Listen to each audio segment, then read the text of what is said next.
السلام علیکم خواتین و حضرات، میں ہوں امتیاز احمد کوکب۔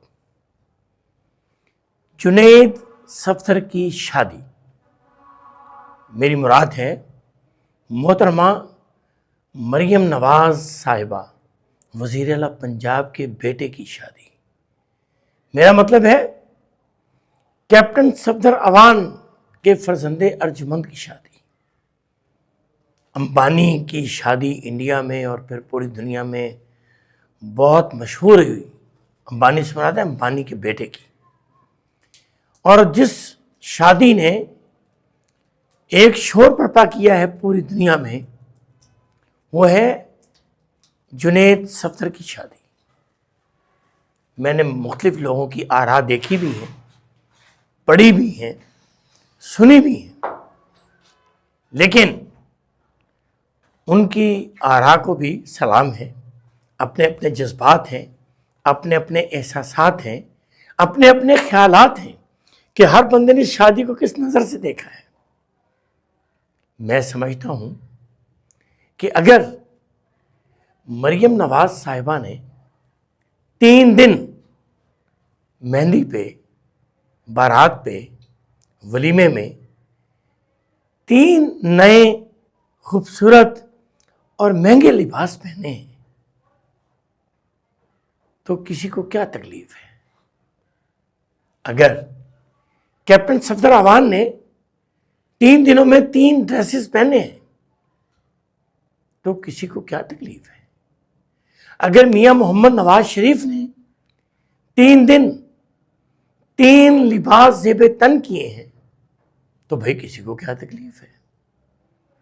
اسی طرح میاں محمد شہباز شریف، میاں حمزہ، اور پھر اس کے بعد مریم صاحبہ کی چھوٹی بہن اسما اور علی ڈار، اسحاق نواز، اگر ان کے عزیز و اقارب نے، بچے کے سسر نے، روہیل اصغر صاحب کے بیٹے نے اور روہیل اصغر صاحب نے، شانزے نے بطور دلہن قیمتی خوبصورت لباس پہنے ہیں تو بھائی کسی کو کیا تکلیف ہے؟ پاکستان میں اشرافیہ، امراء کیا کچھ نہیں پہنتے، کتنی قیمتی گھڑیاں نہیں پہنتے، کتنے قیمتی جوتے نہیں پہنتے، بھائی ان پر کسی کو کیوں اعتراض نہیں ہے؟ اور بہت سارے لوگوں نے اس بات پر اعتراض کیا کہ لو جی انہوں نے بہت اخراجات اٹھائے ہیں۔ بھئی اخراجات اٹھائے ہیں تو ادارے موجود ہیں، وہ دیکھیں کہ کہاں خلاف ورزی ہوئی ہے۔ کیا کہیں حکومتی مشینری نے تو کام نہیں کیا؟ حکومتی مشینری کو تو وہ نہیں لائے اپنا اس میں اختیار میں، اور شادی پہ حکومتی مشینری جو ہے وہ استعمال ہو رہی ہو۔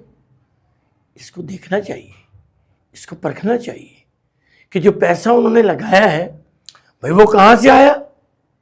ادارے موجود ہیں، وہ دیکھیں، لیکن حسد نہیں کرنا چاہیے، حسد نہیں کرنا چاہیے۔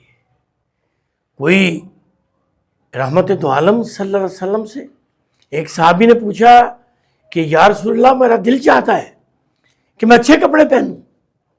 آپ نے فرمایا کہ جو آپ کے پاس سرمایہ ہے، دولت ہے، وہ نظر آنی چاہیے، اس سے اچھی اور خوبصورت بات کیا ہو سکتی ہے؟ تو کسی کے پرسنل، کسی کے ذاتی معاملات میں دخل اندازی نہایت غیر مناسب ہے۔ اور بہو بیٹیوں پر میمز بنانا کہ مریم اورنگزیب صاحبہ جو کہ سینئر منسٹر ہیں ان کے بارے میں میمز بنائی گئی کہ انہوں نے پلاسٹک سرجری کروائی ہے۔ میں نے ان کی والدہ سے خود پوچھا تو انہوں نے بتایا کہ کوئی سرجری نہیں کی، تقریباً 3 ماہ سے وہ اپنی ڈائٹ کا خیال کر رہی تھی۔ تو ہر چیز کو پولیٹیسائز نہیں کرنا چاہیے، اپنے جذبات کو، احساسات کو کسی وقت ایک دائرے میں رکھنا چاہیے۔ بہو، بیٹیاں، مائیں، یہ ساری عزت والی ہوتی ہیں، یہ ساری عظمت والی ہوتی ہیں، مریم نواز صاحبہ پہلی پنجاب کی وزیر اعلیٰ ہیں جو کہ خاتون وزیر اعلیٰ ہیں، اور اگر میں ان کے کام گنوانا چاہوں جو انہوں نے پچھلے 2 سالوں میں پبلک کے لیے کیے ہیں تو I can't mention in words. ہاں خواتین حضرات، اعتراض ہے اور وہ مجھے بھی ہے کہ قوانین پر عمل اگر مقتدر لوگ نہیں کریں گے، اگر ہمارے حکمران نہیں کریں گے تو پھر عوام کیسے کرے گی؟ پھر عوام کو قانون کے دائرے میں کیوں لانا چاہیے؟ اگر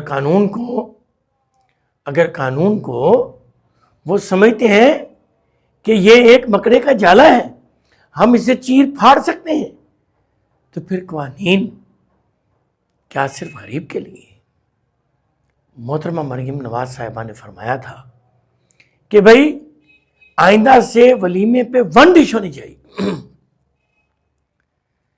تو 1 ڈش کا خیال محترمہ مریم نواز صاحبہ کو، میاں محمد نواز شریف صاحب کو، کیپٹن صفدر اعوان صاحب کو بھارت اور اس کا بات کا خیال رکھنا چاہیے تھا کہ 1 ڈش ہونی چاہیے۔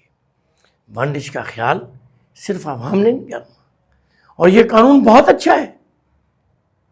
غریب کی غربت اس کو اجازت نہیں دیتی کہ وہ بیچارہ بہت سارے کھانے کھلائے، اور غریب کے بارے میں تو ہمیشہ کہتا ہوں کہ وہ سنجاب و سمور میں نہیں آ سکتا، وہ تو بیچارہ روز کانٹوں کی سیج پر سوتا ہے۔ اس کے مقدر میں اس طرح کی لیوش، اس طرح کی ڈشز کس طرح نصیب میں ہو سکتی ہیں؟